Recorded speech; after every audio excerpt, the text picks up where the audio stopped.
ఏపీలో ప్రభుత్వాలు గత కొన్నాళ్లుగా రాష్ట్రంలోని వివిధ శాఖల్లో పనిచేస్తున్న ఉద్యోగులు, పెన్షనర్లకు కలిపి 35,000 కోట్ల బకాయిలు పెట్టాయి. ఇందులో డీఏ, పీఎస్సీ, జీఎల్ఐతో పాటు ఇతర బకాయిలు కూడా ఉన్నాయి. వీటిని చెల్లించాలని ఉద్యోగులు పదే పదే కోరుచున్నా, ఉద్యమాలు చేస్తున్నా, పండగలు వచ్చిపోతున్నా ప్రభుత్వాల్లో కదలిక మాత్రం ఉండట్లేదు. గతంలో వైఎస్ఆర్సీపీ హయాంలో, ఇప్పుడు కూటమి సర్కార్ హయాంలోనూ ఇదే పరిస్థితి. దీంతో ఉద్యోగుల్లో అంతర్మదనం మొదలైనట్లు తెలుస్తుంది.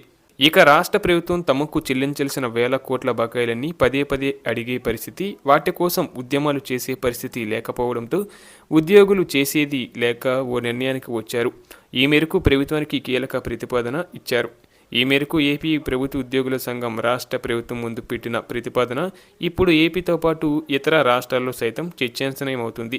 అదేంటంటే రాష్ట్ర ప్రభుత్వం చెల్లించాల్సిన బకాయిలు విలువైన భూమిని ఉద్యోగులకు ఇవ్వడం.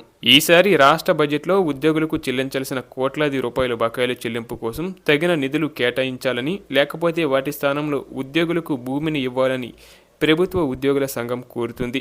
ఈ మేరకు సంఘం అధ్యక్షుడు కేఆర్ సూర్యనారాయణ, కార్యదర్శి రమేష్ కుమార్, రాష్ట్ర ప్రభుత్వ ప్రధాన కార్యదర్శి విజయానంద్, ఆర్థిక శాఖ మంత్రి పయ్యవుల కేశవ్కు ప్రతిపాదనలు ఇచ్చారు. అలాగే ఈ నెలలో ఎమ్మెల్యేలు, ఎమ్మెల్సీలకు కూడా ఉద్యోగులు, పెన్షనర్ల సమస్యలపై వినతి పత్రాలు ఇవ్వాలని వారు నిర్ణయించారు.